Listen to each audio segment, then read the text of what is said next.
Good evening.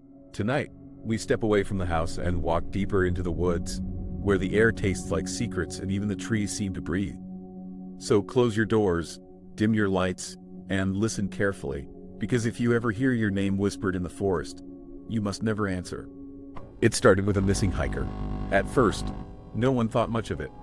People got lost all the time in Black Hollow Woods.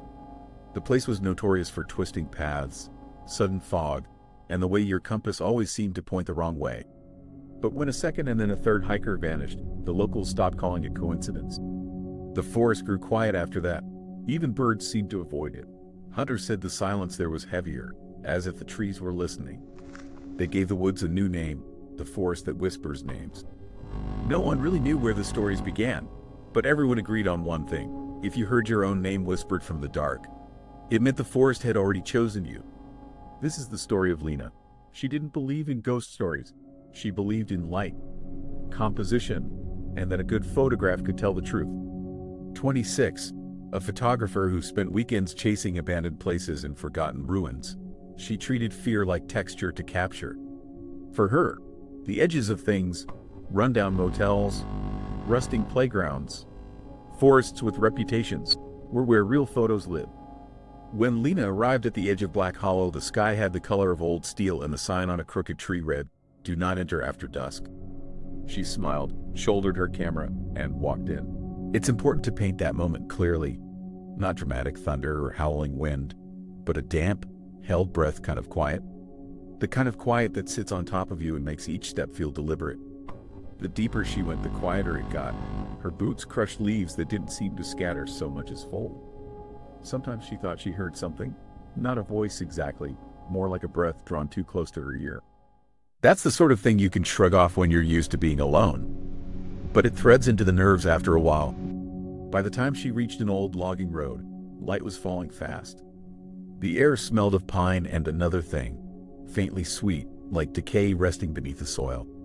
She set up her tripod, took a few pictures, checked the screen. Every photo looked the same. Dark shapes, pale fog, nothing unusual. But when she zoomed in, there was a shadow. Behind the nearest tree, a figure. Tall, thin, facing her. Not a trick of light. When she looked up, it was gone.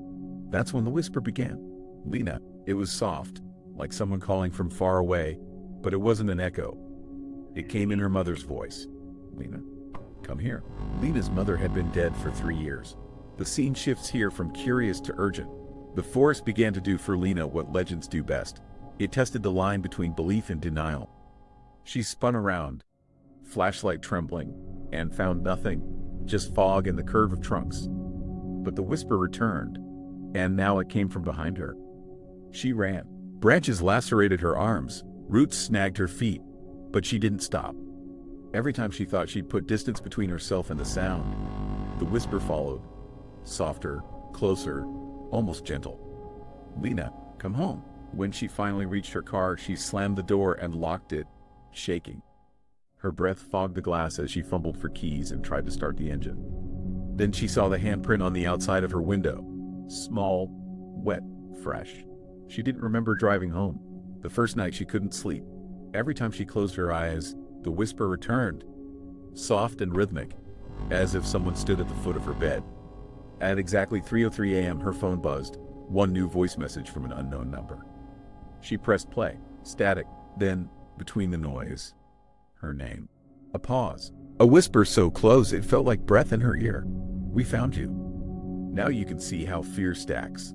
The eerie place, a voice like someone you loved, a message that verifies the impossible.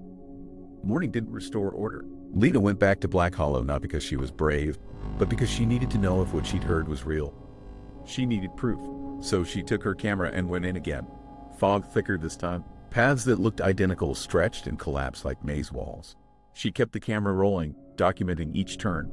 After about half an hour, she found a ring of trees, perfectly circular, leaves stripped from their branches. In the center lay a pile of moss-covered stones, the kind of place folklore reserves for rituals and warnings. She raised her camera to shoot and froze. On the screen, she saw herself standing in the clearing. Behind her, a figure. She turned. Nothing. Looked back at the screen. It was closer. The camera fell. The video kept recording. Around her came the whisper, louder and woven through the trunks. Lena. Lena. Lena. The trees leaned as if to listen. The ground pulsed softly, like breath. Shadows slid between trunks, not walking but gliding. Dozens of them, one step forward. Pale face, empty, skin stretched thin. Its mouth opened wider than any human mouth should. And Lena's name came out like a wind-breathed sigh. Lena. She screamed. The camera dropped. The recording swivels, tilts, goes black. That last clear frame captured her standing in fog, smiling faintly with figures all around her, mouths open. That's the frame people couldn't unsee. They found the car 2 days later at the forest entrance. The driver's door was open, keys in the ignition. Her phone and camera were recovered a week later, buried under leaves near the clearing. The final video is mostly static, but every few minutes the whisper returns. The last clear image is Lena surrounded by faceless figures. If you turn the volume up at the end of the recording, you can hear a second voice whispering back, "Your name." This is where the story becomes contagious. People who watch the video feel the pull, a curiosity that's its own kind of compulsion. We want to know what happened to Lena. We want to know whether the whispers are the forest, some trick of sound, or something else entirely. So let's break down what we know and what we can reasonably consider. First, the setting. Black Hollow isn't supernatural simply because it's spooky. The physical environment matters. Dense woods, fog that clings, and a topography that confuses directional sense can disorient anyone. Fog diffuses sound, making it seem like it's coming from nowhere and everywhere. And closed canopy forests have strange acoustics that can alter timbre and distance. A whisper that sounds close may actually be reflected or refracted through trunks and leaves, turning distant noise into intimate speech. Second, suggestion and memory. Humans have a deep capacity for pattern recognition and filling in gaps. If you expect to hear a voice, your brain can assemble syllables from ambiguous sounds. That's why Lena heard her mother's voice. Context, grief, loneliness, fatigue, primes perception. If you lost someone you loved, your memory of their voice is vivid and easy for your mind to match to faint sounds. Third, technology. Camera and audio noise can create artifacts that look and sound meaningful. Zooming in on a dark photo produces shapes that become faces because we're wired to see faces everywhere, a phenomenon called pareidolia. Audio static sometimes contains frequency components that resemble human speech patterns. When the recording is ambiguous, our ears fill in the rest. Fourth, group dynamics. Once a story circles in a community, confirmation bias takes hold. Hunters, hikers, locals tell similar tales. Each new version reinforces the next. That's how the name, "The Forest That Whispers Names," sticks. Even official search data can be read with preconceptions. Missing persons get linked, patterns emerge, and people start seeing intention where there may only be coincidence. Now, none of that definitively explains the video or Lena's disappearance, and it's not meant to take away the fear. It's an attempt to parse what happens when human psychology, flawed perception, and a haunting environment collide. But there's another layer to examine. Ritual spaces in folklore. The ring of trees and the moss-covered stones are classical markers in many traditions.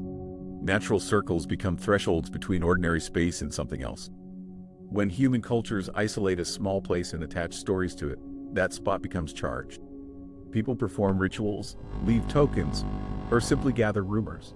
Over time, an area accrues a reputation that changes how outsiders behave there. A place begins to perform the story back at its visitors. So when Lena sought evidence and recorded what she did, she entered a place already loaded with expectation. Her camera was a witness, but witnesses interpret too. The final recording, with its static and whispers, becomes a mirror. It reflects back the viewer's fears. That's why the last whisper, the one that seems to call your name, is so effective. It turns the narrative outward, implicating the audience. It asks, if the forest can call Lena, could it call you? If you ever find yourself in such a story, whether in a haunted forest, by an abandoned house, or following an old trail that the locals avoid, here are practical things to consider. Go with someone. Tell someone where you're going and when you expect to return. Mark your path with clear landmarks or GPS, and watch the weather. Fog changes everything. Trust your instincts if something feels off. And if you hear your name whispered, don't answer. That's more than folklore advice. It's a way to avoid reinforcing whatever pattern is present. whether psychological or otherwise. The Lena story leaves a mark because it combines several human fears: being alone, hearing the voice of someone lost, and the idea that place can claim you. It's a modern cautionary tale, equal parts warning and curiosity stoker. It reminds us that the world is both physically unpredictable and psychologically suggestible. There's a final thought I want to leave you with. Stories like Lena's persist because they bridge memory and place. They give unexplained absence of shape. When someone vanishes, communities prefer a narrative, a ghost, a beast, a place that's cursed, to the unbearable murk of not knowing. The force that whispers names performs that work. It tells people where to store their fear, how to name loss, and how to pass a warning on to the next human who might not listen. So tonight, if you're walking alone, take the light, stay aware of the ground, and keep your phone charged. If you're in the mood for stories, remember this one. Lena was a person who believed in what she could see and frame. The force gave her something she couldn't. The recording exists as a record and as a dare. And it ends where many good stories do, in an unresolved whisper that reaches past the frame and into the room. Good night. And if you ever hear your name whispered from the trees, never answer.